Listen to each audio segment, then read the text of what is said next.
Timothy Rohan, entitled New York City's Modernist Architectural Interiors, a look at the fascinating but little-known domestic interiors in the 60s, 70s, and 80s by the likes of Paul Rudolph, Robert A.M. Stern, Charles Gwathmey, and Alan Buchsbaum.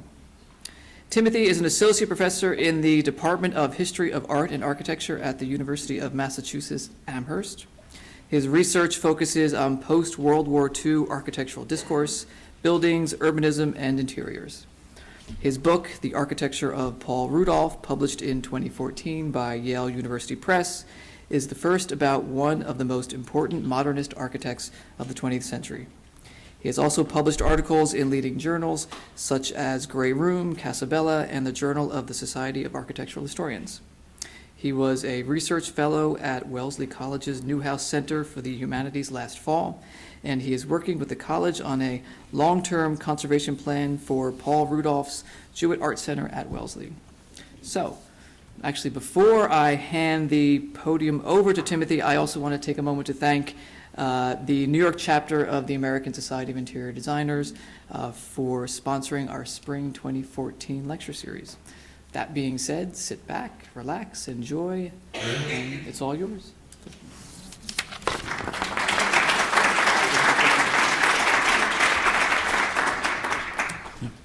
Thank you for that very kind and generous introduction. I'm really honored to be here tonight. I'm an architectural historian, and I have not really spoken to interior designers that much before. So I'm really hoping that you can help me understand the material better that I'm going to show you tonight. This is part of a larger book project that I've just embarked upon, and it's new material. I've just written this talk, and I'm just trying it out tonight. So I'm hoping that you'll have some things to say. And at the very end of the talk, I've actually put up my email.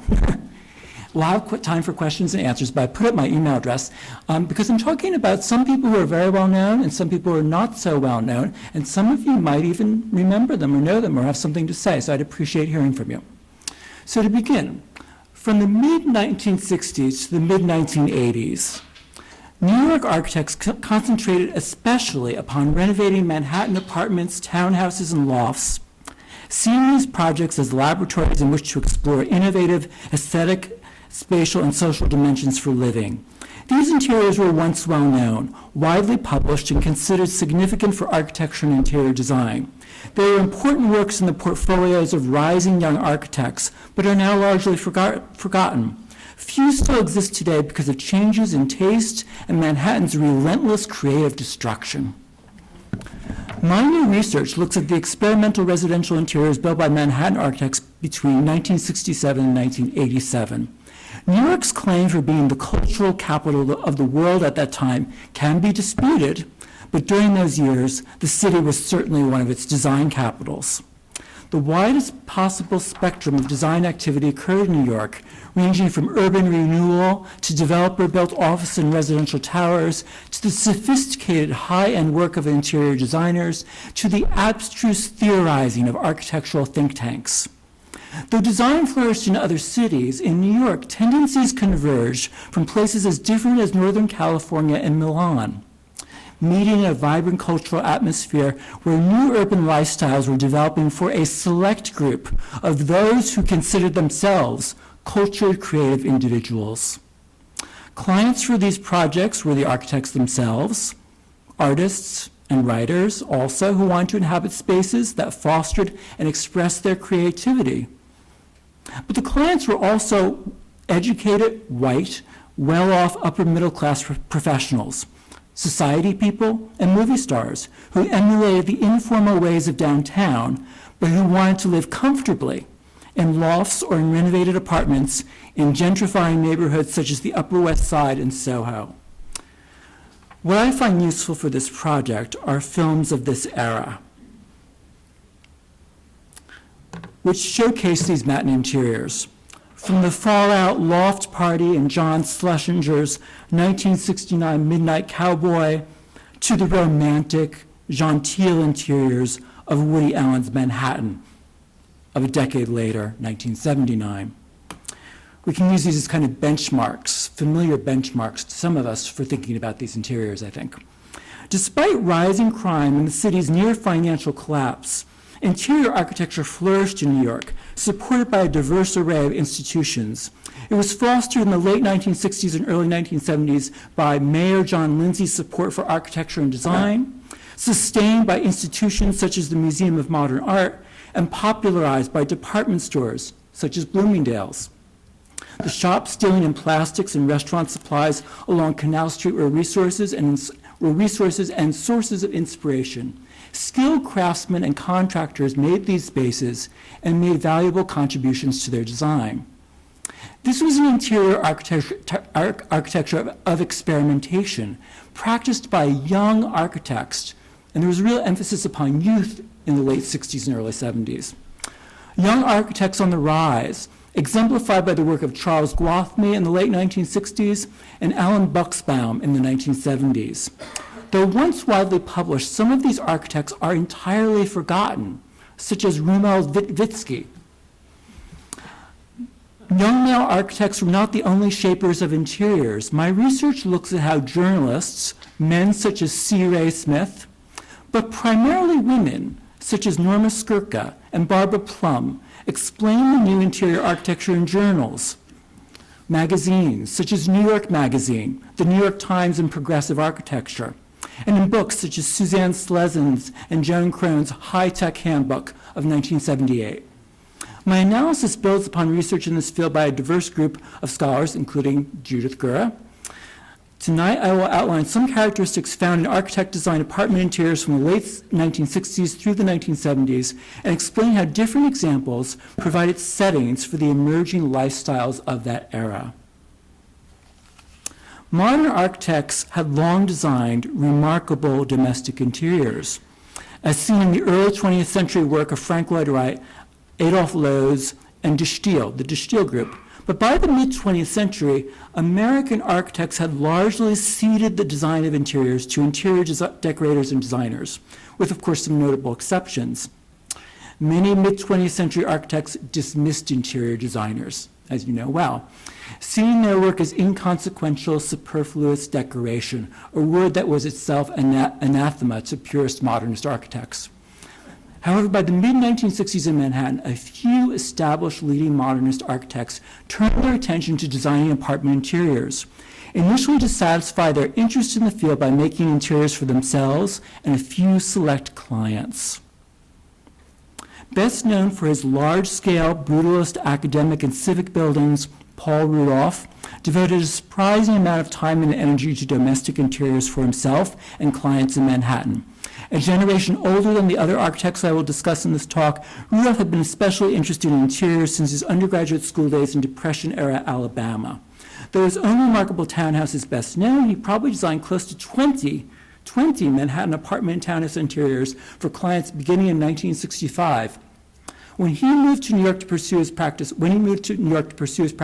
after stepping down from the chairmanship of the Yale Department of Architecture. At first, residential interiors were a labor of love for him. Then they became a necessity for Rudolph as the recession of the 1970s deepened and his reputation declined along with modernisms. And consequently, he received fewer commissions for buildings.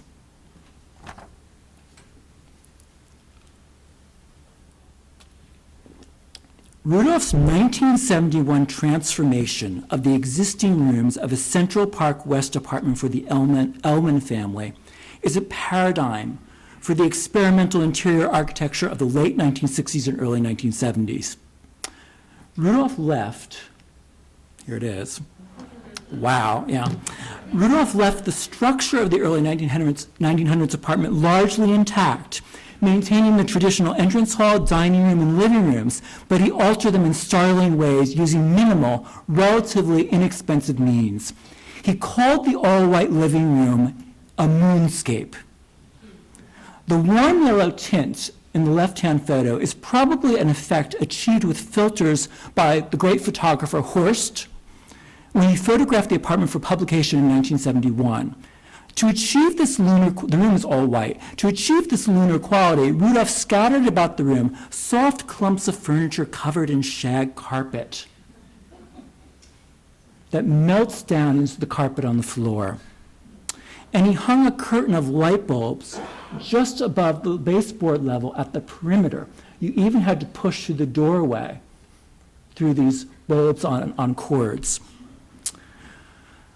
Rudolph designed the apartment when excitement about the United States manned missions to the moon colored everything from popular music to home decoration. The 8th mission, Apollo 14, landed on the moon on January 31st, 1971. The Elmans, the clients here, exemplified how the younger members of the established upper classes were exploring the social and cultural excitement of the day. Lee Elman was a banker. His wife, Dorothea, was a graphic designer, and they had a young daughter. In their lunar living room, the Elmans hosted salon-like evenings for their artistic friends where the avant-garde and high culture mixed. Tom Wolfe depicted a similar but more highly charged political intersection and high society in his essay Radical Chic, his famed New York Magazine article of 1970 about Leonard Bernstein's Park Avenue cocktail party for the Black Panthers. The Elmans' living room became the incubus for the artists and writers retreat they developed in the 1970s at Aston Magna, their country estate in the Berkshires, where they started a festival for Baroque music. It still exists today. The traditional early 20th century main house featured another surreal living room for salon gatherings by Rudolph. It's a little off the map for today's talk. In the Berkshires. The Elman apartment falls into the category of modernist, but its lighting, textures, softness, and strangeness suggest an aspect of modernism that is almost unnameable. Simply calling it 70s hardly does it justice. Architect Manhattan designed residential interiors of this time were so varied that it is difficult to categorize them using purely stylistic labels, such as pop, super graphics, high-tech, minimalism, or even modernism or postmodernism. Modernism also coexisted with sophisticated traditional approaches to design honed by firms such as Parrish Hadley and updated by innovators like Angelo D'Angia. Reflecting the social, political, and aesthetic revolutions of the late 1960s and early 1970s, heterogeneity prevailed at this time. To understand this diversity of expression, it's helpful to consider the qualities of the Elman apartment found in other modernist interiors of this era. And for these categories, I've drawn upon the language that people themselves are using at this time for these three categories. The first is democratizing materials.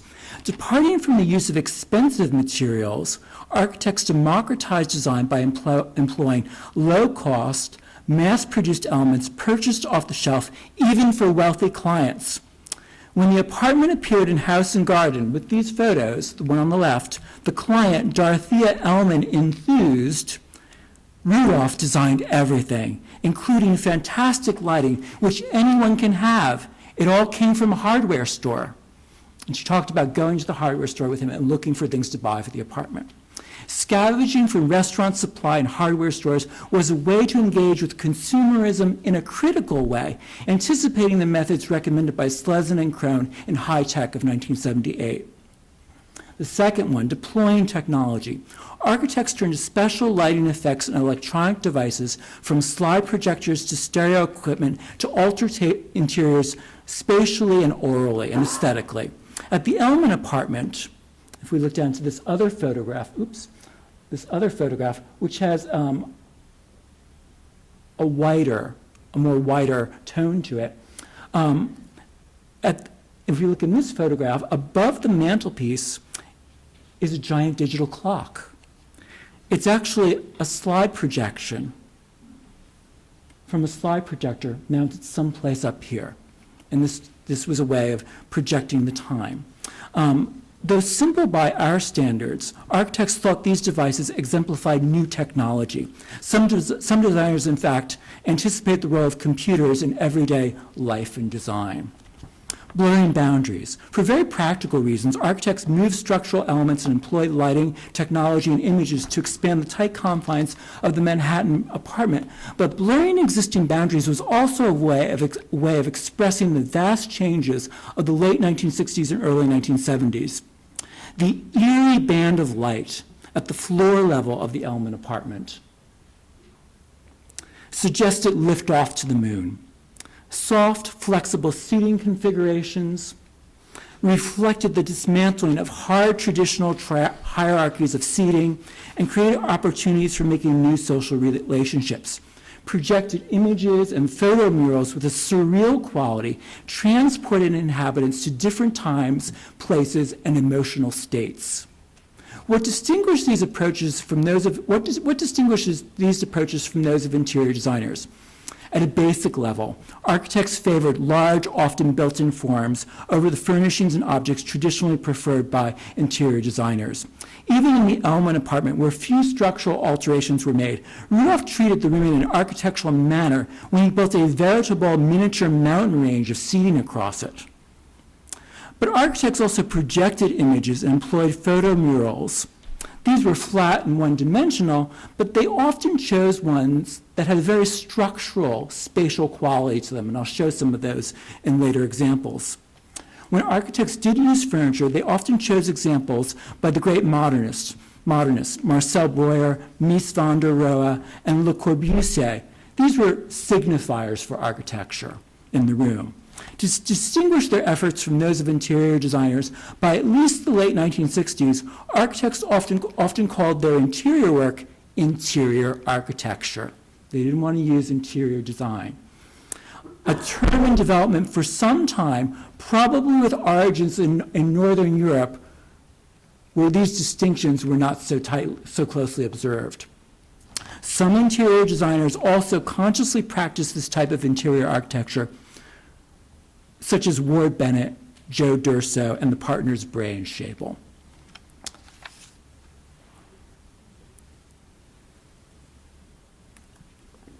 Following Rudolph's lead, his students from Yale and those of his successor, Charles Moore, established their Manhattan practices in part by designing interiors for themselves and clients. This is how young architects cut their teeth in Manhattan, designing interiors. And they still do today. An important work for Charles Gwathmey, who received his MA in architecture from Yale in 1962, a Rudolph student, was the all-white apartment he designed with partner Robert Siegel for Faye Dunaway in 1969 at the El Dorado, a twin-towered Art Deco apartment building on Central Park West. Here's the building. And there it is in section, the apartment looking out over Central Park. The apartment exemplified the interior architecture approach, mostly in this case a structural one. Gwathmey Siegel altered nearly every existing structural division in the Dunaway apartment, skillfully combining two smaller ones to make a larger apartment with a terrace. Combining apartments was and still is a common practice. But Gwathmey hit different emotional registers than his mentor, Paul Rudolph. While the Elman apartment had a soft, surreal intimacy about it, the Dunaway apartment was harder surfaced. Here's the living room. Sharper and more glamorous. Its whiteness recalling those of Hollywood film interiors of the 1930s. This association was appropriate for the actress, whose strong-willed persona in life, and in the 1967 film Bonnie and Clyde, recalled the formidable Hollywood stars of the 1930s. The white decor evoked Art Deco and international-style interiors, also appropriate references for the 1930s building. Whiteness defined Gwathmey's architecture. It was the reason why in 1969, MoMA curator Arthur Drexler categorized him as a member of the Whites. That's what they called the group, or the New York Five, the loosely affiliated young architects who revived Le Corbusier's white machine-inspired aesthetic of the 1920s. But as we'll see, there were many other white interiors of this period. Historian and theorist Kenneth Frampton thought the Dunaway apartment was a breakthrough for Gwathmey Siegel, the firm Gwathmey Siegel, where their, quote, evocative vocabulary of placemaking elements, meaning continuous seating, breakfast alcoves, dressing counters, and study nooks, became a narrative.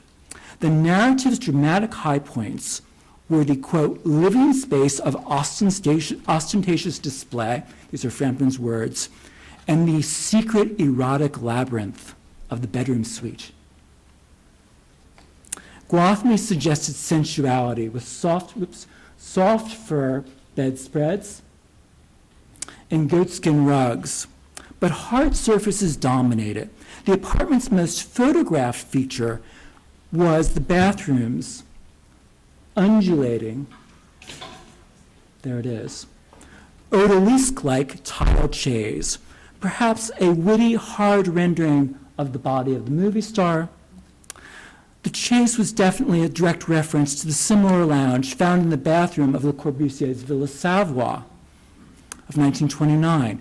Gwathmey's Siegel demonstrated how the vocabulary of the 1920s architectural avant-garde could be assimilated into elite Manhattan life. These all-white forms, of course, also informed the buildings which Gwathmey Siegel designed in the 1970s and after. Though it floated above Central Park, seemingly detached from all beneath it, the apartment was also a product and cause of the urban changes developing all around it. After World War II, Central Park West had fallen on hard times, and many of its large apartments had been divided. By the late 1960s, the avenue revived, becoming the grand frontier of a gentrifying Upper West Side, a process already set in motion to a degree by the development of Lincoln Center in the mid-1960s.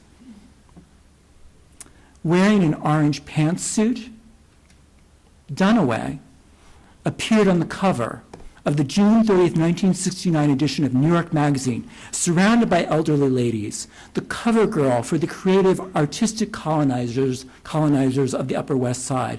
They began the transformation of the old Upper West Side of cultured European emigres and Puerto Rican families into an emergent white upper middle class neighborhood where new urban lifestyles would develop in boutiques, fern bars, studio apartments with exposed brick walls for singles, and renovated brownstones for families returning from the suburbs.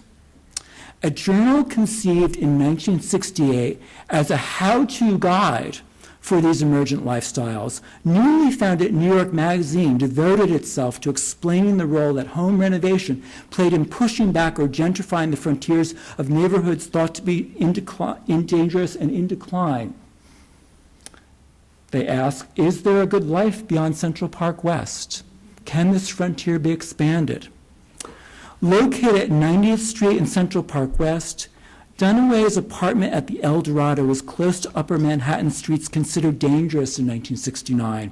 It overlooks Central Park, 778 acres of the city, feared after dark and well before it. The recession of 1969 and those of 1970 caused many young New York architects to focus upon designing interiors, especially younger ones for whom there are fewer commissions to design new buildings, such as Alan Buchsbaum. Well known in his time, but largely forgotten today, the Southern-born and MIT-trained Buchsbaum was at the vanguard of Manhattan interior architecture from the time he established his firm in 1967 at the age of 31 until his death of AIDS in 1987 at age 51. Like many of his generation of New York architects, Buchsbaum also designed innovative boutiques, nightclubs, and office interiors, but the majority of his projects were domestic interiors for clients who lived or wanted to live the downtown lifestyle.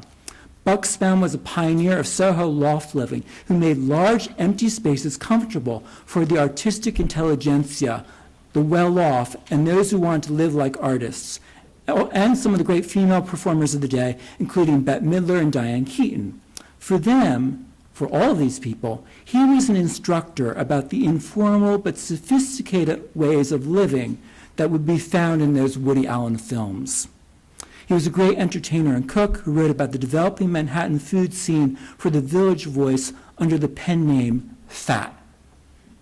And it's so striking. So many of these people are interested in interior architecture. The other thing that they're really interested in is food, prefiguring our whole food scene of today.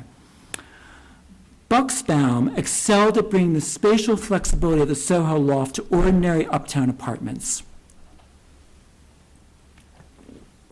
Cabinetry was one way he achieved this. In the Haas apartment of 1973, Buchsbaum built an imposing wood cabinet unit with a refrigerator, the refrigerator down below, wine storage, a desk, media center with television and stereo and bookshelves. But it was most remarkable for being a movable wall. Delighting in making ingenious surprises in restricted spaces, Buchsbaum showed in his furniture plan how the cabinets slid back on spring casters to reveal a study and guest bedroom. Here's the furniture plan. The plan itself demonstrated how Buchsbaum used oblique orientations,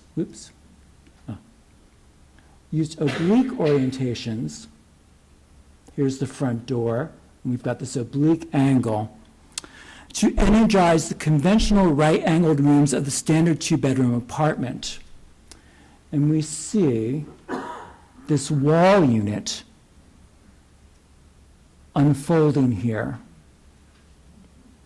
You can see the shadows there indicate the unfolding of this giant wall. There's a real poetics to his architecture. He loves to take, to his interior architecture, he loves to take something heavy and monumental and make it light and flexible and movable. Sliding open the wall revealed the secret room and more features of the cabinetry, including speakers, those circular openings at the far end. Heavy cabinetry was not the only way to transform an apartment. Buchsbaum also excelled at using graphics and photos to transform spaces less expensively and with minor structural changes. The photo mural had long been used for commercial spaces and exhibition spaces at world's fairs and in museums, but it was not regularly employed in domestic interiors until at least the mid-1960s. Returning for a moment to the late 1960s work of Charles Gwathmey shows how photo murals could blur interior boundaries. In a weekend retreat from Manhattan made in 1969 from an old barn for his family in Greenwich, Connecticut, Gwathmey altered conventional notions of scale, space, and time with a giant photo mural, introducing a sense of uncanniness to a double-height playroom. Here it is. The photo completely altered the vast blank expanse of the wall. To demonstrate the mural's scale, Gwathmey posed before the towering photo of the man who is turned away from the camera to regard a railroad car and group of figures and train tracks which recede into the distance, extending the vanishing point beyond the borders of the room. The architects like to use photographic images that expand dimensions or maybe have some sort of structural quality. It's not just wallpaper. Visible for some distance down a hallway at the top of the staircase, and here's the stairs, and the main living level is up here, and there's a doorway that connects to a hallway, and you could look down this long hallway, and you would just see the man. And he would kind of lead you down that hallway, a mysterious figure. Visible for some distance down a hallway at the top of the staircase, the bowler-hatted figure also visually tied together the different levels of the structure at a difficult juncture where the remodeled barn descended a slope. Since it was for himself, Gwathmey was able to choose an unconventional image for a domestic space. And for me, this image changes my notion of Gwathmey's interiors and architecture. I think of them being as very elegant but somewhat dry, but this image gives it a real kind of uncanny charge. Gwathmey found the melancholy and enigmatic 1905 photograph in an antique shop and had it enlarged to make the mural. The photo was a ready-made. The surrealist term, which described how they appropriated already produced images and objects to give their art an uncanny quality. New interest in surrealist practices validated scavenging for ready-mades. Gwathmey's choice of a historic photo also spoke of the deepening nostalgia of the period, which percolated even within his crisp, white, modernist spaces. Photo murals became popular in the 1970s. They were mass-produced and could be purchased in department stores and hardware shops. Shying away from uncanny images like Gwathmey's photo mural, most homeowners usually preferred serene natural landscapes, such as forests and waterfalls, but those often bordered on kitsch. To avoid the usual cliches for a kitchen, such as enlarged vegetables, we go back to Alan Buchsbaum, who chose a rose, wet with dew, to make a lush, romantic photo mural for the Miller kitchen in 1978. Photographer Charles Nesbitt photographed the sterling silver rose chosen by Buchsbaum. Several were visible on the table in the photo. Buchsbaum said, quote, "It's always a thrilling experience to see something you're accustomed to small blown up to large scale.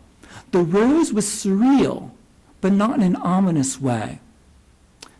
However, this was not just purely a celebration of nature. Buchsbaum chose the rose because it was one of the few flowers with a spiral geometry, suggestive of something structural or architectural. This is what the architects like. This is what their type of preference.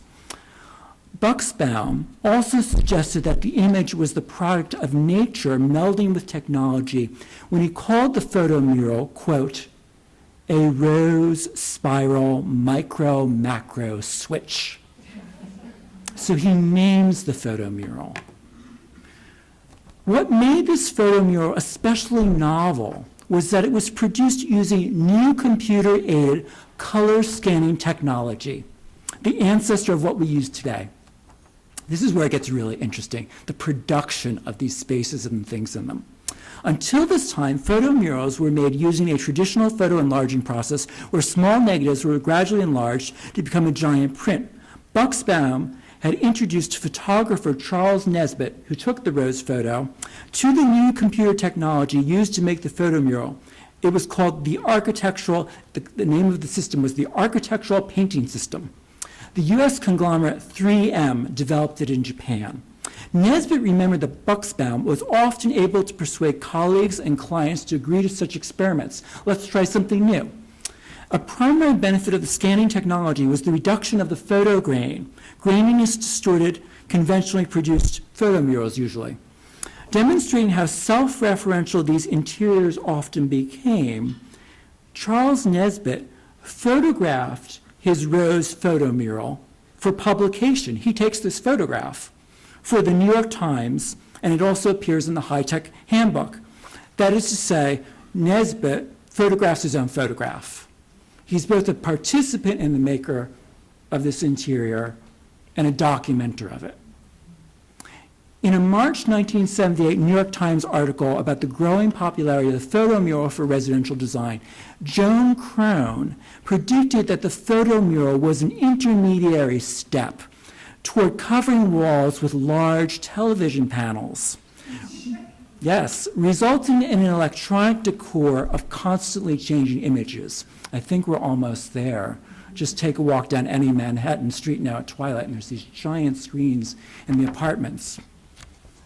Crone was prescient, but such predictions have been made for some time about how new technology, meaning nearly anything electronic, would alter interiors. Marshall McLuhan's ideas about media were frequently referenced in this regard. Seeing it as a way to transport inhabitants to places far from Manhattan, journalist C. Ray Smith, Ray Smith, had in 1967 projected slides of Niagara Falls and the Sistine Chapel onto his living room walls. Slide projections had already been used in theater productions in innovative architect design boutiques, calling the projections instant art. Smith said they made art affordable for anyone, democratizing design once again. One of the most dedicated advocates of the new interior architecture and a longtime writer and editor for progressive architecture, Smith explained in numerous articles that traditional boundaries, such as walls and even the feeling of a permanent sense of place, were dissolving because of the increased tempo of the times. A very modernist thing to say, but it took on a special significance in 1967-68 when he says this. Seeing these changes as emancipatory, Smith said this faster pace was caused by the social and political changes of the late 1960s, meaning the anti-Vietnam War protests, the various liberation movements, the sexual revolution, the counterculture, and the drug culture. Smith's readers agreed with him. And I'm very much enjoying charting these conversations through the journals, the magazines and journals of this time. In 1966, a letter to the editor, Riley proposed that a photo of a gathering in one apartment published by Smith in Progressive Architecture was notable as the first depiction of a pop party in an architectural journal. Frederick Romley, another recent Yale graduate, designed and inhabited the Upper East Side apartment of the alleged pot smokers. Here they are. Here's the photo. And what's really great about these photos from this period is that they often have people in them. Most photographs of interiors in the past, and certainly today, never have people in them because they're distracting. But these interiors are inhabited, and sometimes we even know who's in them. I think the lady in the wonderful coat is supposed to be a German countess and Romley's wife. Boundary blurring distinctions were achieved here by material means as well, not just pot smoking. Working on a tight budget in this rental apartment, an inexpensive space, Romley removed the apartment's French doors from their frames, mirrored them, and made them into movable screens which blurred the corners of the room. The screens could be moved to reconfigure the shape of the room and conceal storage units. Everything was reflective, causing an endless chain of images of the occupants. Downtown came uptown in this apartment. It was on Lexington Avenue in the 60s. Romley wallpapered the kitchen with silver mylar. And he's actually in there. That's his hand in his silver mylar kitchen. An example of the silver craze set off by Andy Warhol's silver-painted downtown studio, The Factory. Despite the limits of load-bearing walls, landlords, and co-op boards, architects found New York apartments to be eminently malleable. Again exemplifying how downtown was being brought uptown, in 1971, Robert A.M. Stern, another Rudolph student, cut back the living room ceiling of a classic Central Park West duplex to form a loft-like master bedroom above it. Here's the building, and here's the plan. And it's a traditional plan, and we can see Stern demolishing walls, practicing interior architecture, creating these arc-like, these curved spaces, cutting open the living room ceiling to open it up to the second floor and a master bedroom above. And it looks like this. In this way, he creates a loft-like master bedroom for the clients where they could experience the lifestyle of the Soho loft inhabiting artist while enjoying views of Central Park from their bed and the services of a doorman building. With great enthusiasm, Stern claimed that despite the structural limitations of the New York apartment, it offered limitless potential for self-expression. And the quote I'm going to read is actually in the text there, but let's blow it up because I think it really sums up what is happening here at this time. Stern said, quote, "Buy a city apartment and you're probably buying a box. But you can make a totally personal world inside that space. The only place this world has to touch what's really outside is at windows, doors, places where structural elements have to stay where they are." Stern described a micro-world, a personal utopia, a laboratory for lifestyles where the limits were freedoms, for the architect. It could be redesigned and reinvented endlessly, exemplifying the creative destruction of Manhattan. This particular Central Park West apartment was reworked several more times between 1971 and the present. Michael Graves designed a new library and bedroom suite for it in 1978, completely postmodern. Agrest and Gandolsonis completely remodeled it in 1985 in the manner of Adolf Loos, and it's been altered again even more recently. One of the most striking examples of these personal micro-worlds was a remarkable studio apartment at Kips Bay Plaza from 1969, designed by the little-remembered architect Romuald Vitvitsky. He called the studio a polyvalent system for living. Vitvitsky intended it to be a prototype for mass-produced dwellings, though this never happened. Flexible, mass-produced architectural systems of this type received renewed attention in the mid-1960s, most memorably from architects such as Moshe Safdie, who saw the prefabricated living unit as the building block for larger architectural systems, exemplified by his Habitat 67 for the Montreal World's Fair. Reflecting this enthusiasm for prefabricated systems, architectural journals in Europe, America, and Japan devoted entire issues to explain the potential of what they called systems kits for home, office, and work. Though it was not the only one in New York, Vitvitsky's Kips Bay Studios was one of the most fully realized, and it appeared in both popular publications such as the New York Times Sunday Magazine and Look, the national magazine, architectural journals such as Progressive Architecture, and European architectural journals such as Domus and L'Architecture d'Aujourd'hui, and others. So it was widely publicized, this New York interior. It attracted such attention because it was fascinatingly flexible, colorful, and futuristic. Here it is. Movable cabinets contain flexible systems for sleeping,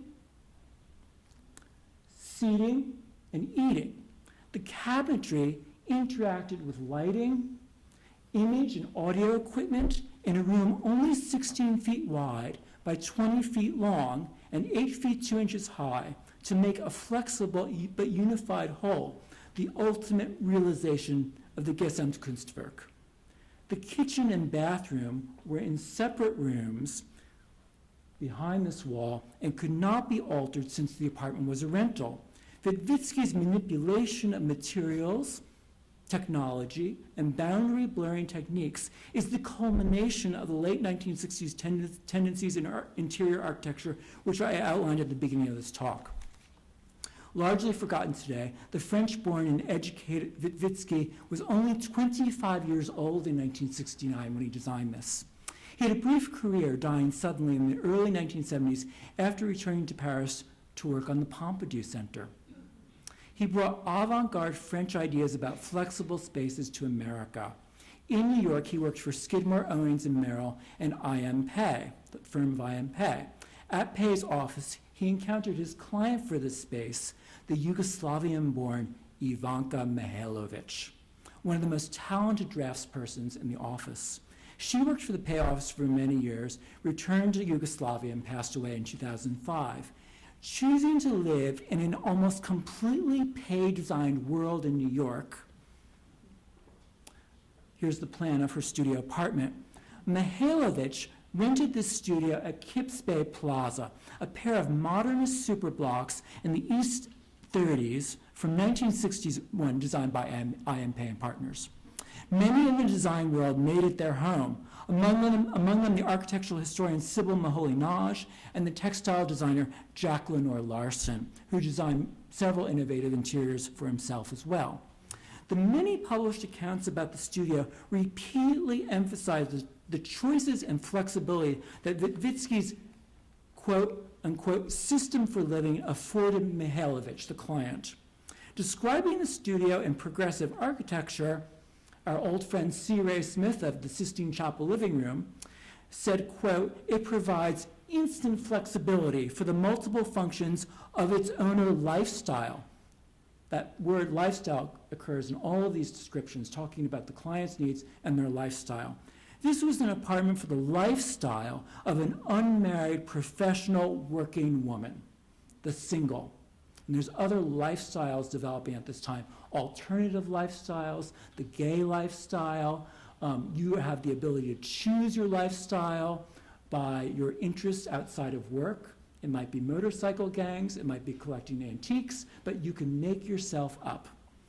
Mihailovich could configure each cabinetry unit, allowing her to create, quote, her own environment as an answer, this is from Progressive Architecture, C. Ray Smith's words, allowing her to, quote, create her own environment as an answer to her changing functional and emotional needs.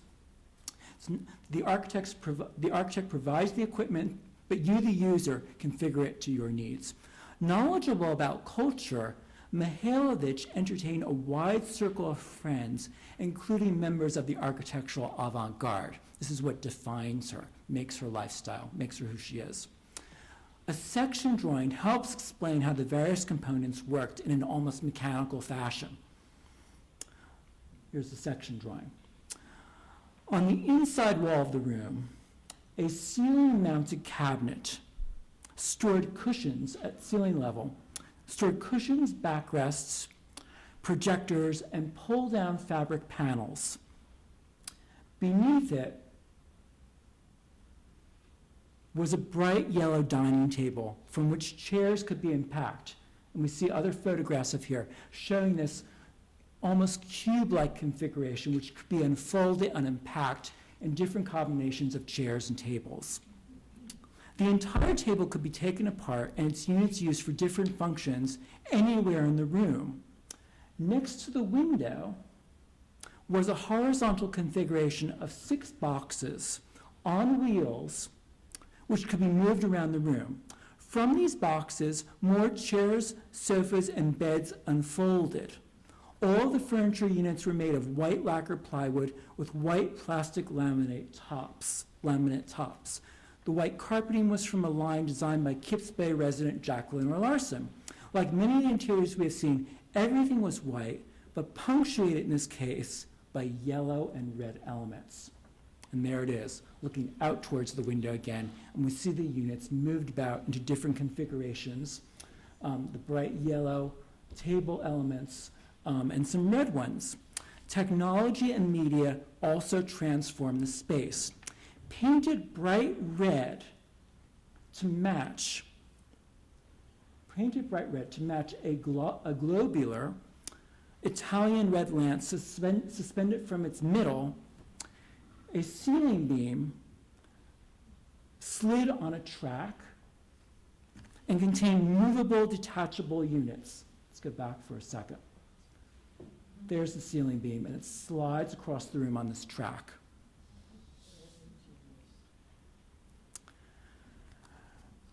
It contains movable detachable lighting units, more pull-down hangings, and a slide projector that showed changing images to make quote-unquote instant art. That's C. Ray Smith's phrase, ranging from colorful abstract forms to a Frank Stella.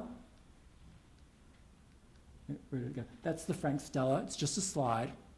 To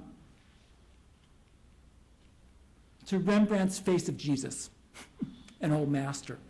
Depending on how Mihailovich felt at the time, architectural photographer Louis Reens curated the slide collection for her, gave her a selection of slides to choose from. Again, demonstrating how the makers of these projects also documented them, Reens took many of the photos of the other interiors already seen in this talk. So photographers are participants in all this. These projections and hangings could change the mood of the room from bright and cheerful, and this is the way it appeared in the New York Times Sunday magazine, where I think on Sunday morning they wanted to show something bright and cheerful, to something more darker, somber, and mysterious, perhaps suitable for evening, nighttime, or arcane rituals, or European periodicals, which is where these photos appeared. The lenses and filters used by the photographer made differences in the tone of these photos as well. They could change the lighting, but it's also the photographer. To achieve some of these visual and audio effects, Vitvitsky collaborated with Bolt, Beranek, and Newman, the Cambridge, Massachusetts-based technology company known for their pioneering work with computer-programmed acoustics and lighting. Comes back to the computer again, at a very basic level compared to today, but they're thinking about it. This firm executed the projections and helped with the lighting, audio, and projection equipment. Vitvitsky hoped to have all the effects orchestrated by computers, but this did not happen. There was no laptop available. In Look magazine in February 1970, Mihailovich, who was interviewed, emphasized her studio's flexibility and how much she enjoyed having others help her to configure it. She said, quote, "I don't mind if my guests come in and move the furniture to their own liking. It sometimes gives me good ideas for new combinations." She added, "It works so well that I'm even thinking of having another place designed with more pieces to play with." Picking up on Mihailovich's claims, journalists who reported on her studio also emphasized its playfulness by frequently comparing it to a game or a 3D puzzle. Life has become a game here, is the idea. Though he too stressed how the studio met the needs of Mihailovich, Vitvitsky, the architect, repeatedly stated there was actually a prototype for a systems-based living unit flexible enough to suit anyone. In a special issue of L'Architecture d'aujourd'hui from 1970, entirely devoted to the subject of systems units, Vitvitsky explained with photographs, diagrams, and text how the units could also be programmed. This was the word he used in the text he wrote for the journal, in various combinations starting from a neutral position. Here's his diagrams. Though this did not happen, Vitvitsky believed that a computer could be programmed to move the furniture units in conjunction with the lighting, image, and sound projections. The inhabitant would come home, choose a setting from the computer, press a button, and the units would start to move in configurations for conversation, reading, eating, socializing, sleeping, and even dreaming. He's mapping all the combinations out for you here. He's gone to such painstaking work. He's showing you all the different configurations in photographs as well. These diagrams at the bottom and the top are actually signs for everyday life, signs for different social relationships, signs for new and emerging lifestyles. But despite the many choices being offered, the diagrams also suggest something artificial, even rigid, that's being programmed here. And the cabinets themselves proved very difficult to move. Perhaps to counter this stiffness, Vitvitsky and Mihailovich staged and photographed social gatherings for publication to demonstrate how the room could be used in different ways to suit the developing lifestyles of the day. In this 1970 photo from Domus, the Italian journal, and they did it more frequently in the European journals again, I believe Mihailovich, in this striking dress, reclines in the foreground, and the camera is looking down on her from above, while talking with the artist André Dubuisset, a French artist, and we know the names of the people in these photos. The slide projector, which can swivel about, hovers above them, almost like a surveillance camera, though that's not really what it is. Polyvalent, that was the word Vitvitsky used. The room could become anything from a salon for chamber music, here on the left, and imagine this. They stage a whole concert in this studio apartment of classical music. What were the neighbors thinking? A salon for chamber music to a Dionysian party scene, where photographs of men and women are projected over the guests, doubling the number of occupants in the room in a nearly hallucinatory way. It's hard to see this photo, but I've looked very carefully. I believe there's 8 people in the room, 8 human beings, and I don't know how many people being projected over them. These 1970 photos from L'Architecture d'aujourd'hui resemble the downtown party scene staged for John Schlesinger's Midnight Cowboy of 1969, where we began, where actual members of Warhol's factory caroused with Dustin Hoffman and John Voight against a backdrop of projected images which threatened to engulf them. Indeed, despite the veneer of cocktail party civility, and the men are still wearing ties here, there's some dark milling chaotic quality to these photos, suggestive of the brilliant, hedonistic, nighttime city to come of the 1970s, which flourished culturally even as it foundered financially, choked on its own garbage, blacked out, burned, and then rebuilt itself.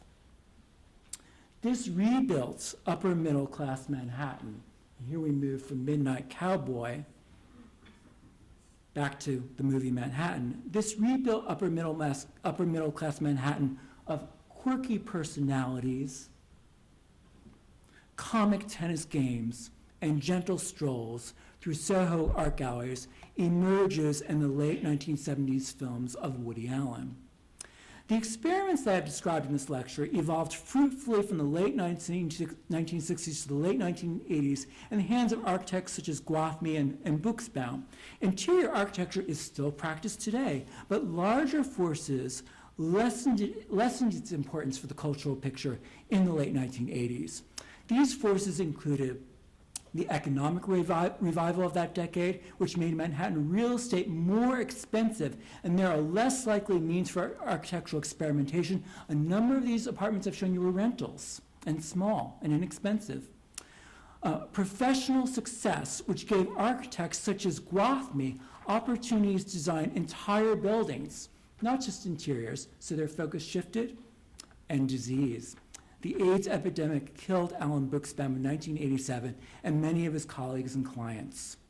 Today, we might find inspiration in these Manhattan interiors of the 1960s, 70s, and 80s as we head into a century where we may be spending more time indoors, seeking shelter from a climate made difficult by unpredictable weather, economics, and politics. Thank you. I think we have some.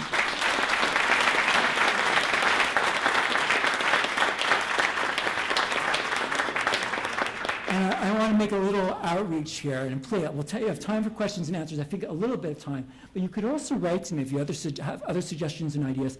Ronald Vitvitsky and Ivanka Mihailovich are so obscure. If anybody knew them, please write to me or tell me right now. Thanks very much. Okay.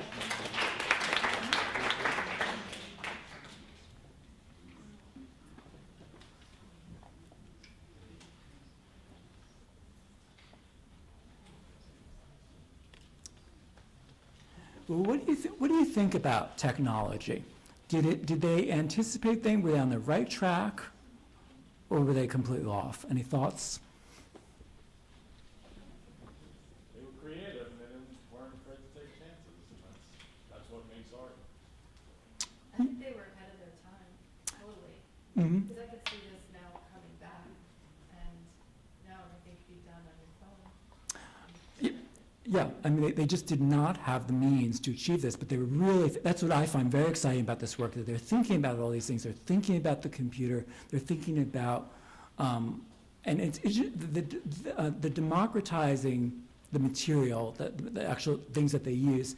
That's fascinating, but modernists have been saying this for decades, and it never really happened. But just tonight, as I was giving this lecture, I was thinking about the democratizing images. We now have every image in the world available to us, and what could we do with these in interiors? Other thoughts? Mm-hmm. Not about the technology, but this room by Vitvitsky was so far ahead of its time. There's the 300 square foot apartment that's been publicized in the last few years, with sliding rooms and sliding yeah. doors. That was a forerunner of that. This is a forerunner of that. Yeah. No, it's an amazing studio apartment, and just very suggestive in so many ways. It's really small. I mean, I'm not good at math. 300 square feet or something like that. It's just one room. It's Kip Space studio apartment, minimal, almost existence minimum. Mm-hmm. Does anything remain from these apartments, especially this one? Is any of the cabinetry or furniture table remain? I think it's all gone. And that's what's so interesting about this work to me. I mean, this is what I talked about, the creative destruction of Manhattan, that things keep getting turned over, demolished, reconstructed. It's because, and part of it was rising real estate costs, part of it was changes in taste, part of it is just that Some people stay in their apartments for many years, but some don't. Things really change, especially a inexpensive rental like this. It wasn't going to last. But I don't know enough about Mihailovich. I kind of lose track of her. I found some people who knew, but it's all very vague. But I this is something I've been thinking about that I'm going around saying, but I don't know if it's true, but you can think about this. I'm really thinking that there's going to be almost no 20th century architect or high-end interior designed interiors from Manhattan left in a few years. They're all going to be gone because they're all in private hands. The only one that I know of that's been preserved is, I mentioned the Michael Graves addition to that apartment on Central Park West. I wrote a little article about this. It got packed up, got crated, and put in boxes and given to the Brooklyn Museum, where it's deep in a warehouse. That may be one of the only surviving 20th century Manhattan architect interior design high-end apartments left. There'll be lots of 19th century. Paul Rudolph's townhouse. Totally, I think that's been so altered. I really think, it's been seriously, it's so, Well, they had a lot of I think it's been very compromised. There's the one on 58th, but that's actually, finished after, meaning the modulars. yeah, some of that's Rudolph, but a lot of it's done afterwards. But the Elman apartment and if you go to the Hirsch Halston house, it's still there, but the inside, really, everything got changed. Part of it's just because surfaces and things wear out. But such substantial changes, it's going to be a whole missing chapter in 20th century architecture in this city. And what we have are the photographs, which is why I stress them so much, and their making and their production. And that's a very interesting dimension to this project for me. Mm-hmm. What did this cost? How did you do the record? I haven't come, I'm getting this all from magazines and they're gone. I think it costs some money certainly to reproduce all this, but she didn't have a lot of money. This is my question. Yeah, they don't have a lot of money, so they're cobbling this together. It's not but what's very interesting to me about this is that, of course, some well-off people are spending a lot of money on these interiors, but at this time, very wealthy people like the Elmans took enormous pride in the fact that this interior didn't cost that much money. Dorothea Elman brags that she got it all from the hardware store. She's proud of that. She doesn't have acres of granite. Very different from today.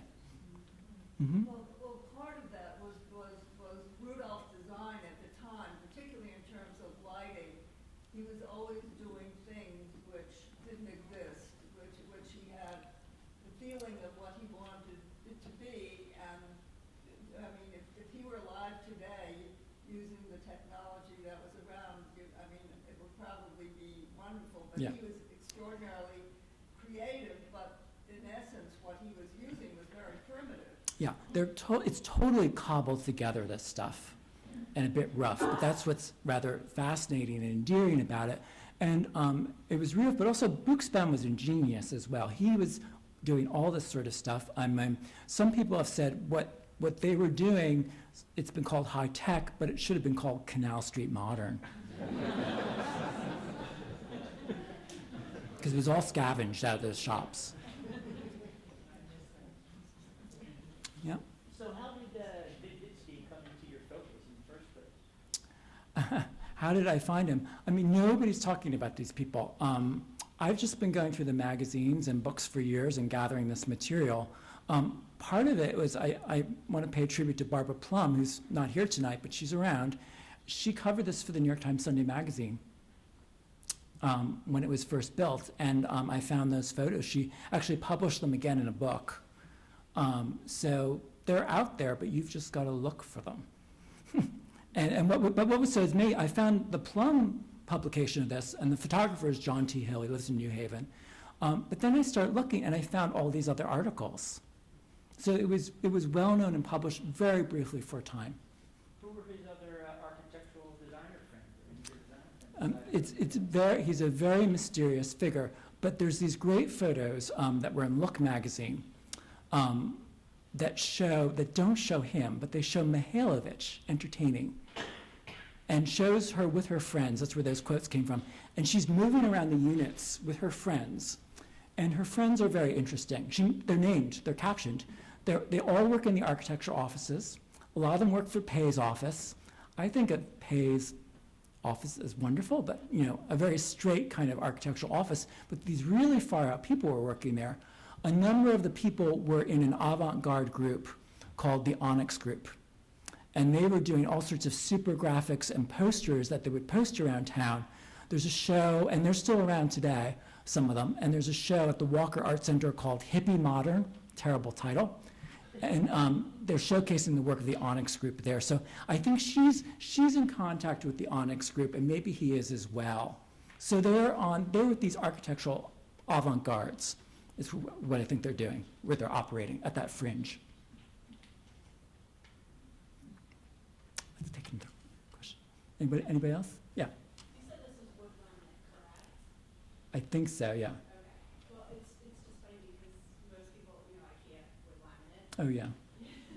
Yeah. They're not considered a good quality or high taste. No, but that's part of the success of IKEA, that they've popularized all this. It's just interesting. I wonder if somebody saying that IKEA has been around a lot longer than in Sweden and Scandinavian countries than it has been here. Yeah. I wonder if that was. Yeah. Well, these people are very, what I like about these people is I think they're very cosmopolitan. But I think most New Yorkers are, and most New Yorkers in design, and everything converges in New York. And so they had all these wonderful design stores, but the hangings are Marimekko. So they're aware of Scandinavian design, but the lamp is Italian, the other great design capital, the other great design center of those years. So Italy and Scandinavia converging for a Yugoslavian client and a Polish, a French-born but Polish-origined architect in this room in Kips Bay Plaza, designed by a Chinese-American architect. Yeah. It's not surprising that these interiors haven't survived, because basically interior decoration or interior architecture is ephemeral. Ephemeral. Buildings are relatively permanent, furniture is relatively permanent, but carpets get worn out, Yeah. and fabrics on beds and chairs get worn out, and legs get a little shaky, sometimes they get thrown out, and also fashion changes very quickly. And so it's not really just emblematic of this age, it's almost every age. If you go to Versailles, you look at these old 18th century interiors, most of them are made of pieces of older rooms that have been reconfigured in the 18th century. Yeah. Yeah. Yeah. That's why everybody in the 18th century studies tends to study drawings Yeah. of what those interiors were. And these are supposed to be very ephemeral and disposable. They're made out of mass-produced materials. So it's actually part of their making as well, that they're made out of disposable things that come from the hardware store, that come from the lumber yard, that don't have to last, but they haven't, yeah. But I still think that there's a lot of 19th century interiors in this town that get respected and get restored. Look at the Park Avenue Armory. That's the most high-end example possible, but they last. After the Tiffany room, all the fittings are gone. No, not everything survives, but yeah. Fabrics are gone. But you've got them at home, I think. Yeah. Yeah. Hi. So if you had a Alan Buchsbaum building that exists now, which I do, I know you do. what would you do with it? Would you will it to a museum? This is Joan Crone, co-author of the High-Tech Handbook. It's who I've quoted today. Yeah, I don't know, maybe it should go to the Brooklyn Museum. Now what I like about this topic is that we're getting out of history and into preservation, raising these questions. Yeah, modernist preservation. I don't know. It's a good question. And so maybe some people here at New York School of Interior Design have ideas about that too. Mm-hmm. Yeah, Judith? Yeah. Well, I was an architecture editor for House and Garden and a magazine called Living for Young Homemakers in the 60s. Mm-hmm. And Living for Young Homemakers was a Street and Smith publication, which Street and Smith was bought by Condé Nast. But Condé Nast must have a huge archive of this material. And of course, Ezra Stoller's studio is still around. They So do. I'm sure that you Yeah. researched really kind of preserve it as an entity. Yeah, I mean, it would be lovely if some New York institution or other institution thought about preserving these photo archives. The Louis Reen's archive, I believe, is gone. And there were a lot of photographs in the show by Louis Reen's, but I think I talked to his son a while ago and he said mold. Got it. Question? Yeah. Do you see this work as distinct from what interior designers of the same period were doing, or do you know what interior designers of the same period were doing? I've been thinking a lot about that. I think they relate to one another. And this is a time, the 60s, when interior design is actually changing and becoming interior design. It's moving out of interior decoration and becomes interior design. And I think there was there's differences between the two fields, maybe some hostility at times, but there's also exchanges going on. And so one of the things I want to explore, one of the group of people I want to explore in the book are the Ward Bennett, Joe Durso, and Braden Shabel, because I think they link, they're the link to all of this as well. And they are interior designers. That's what they say they are. Mm-hmm. Very good. And furniture design, yeah. So, thank you very much for coming tonight. Have a pleasant evening.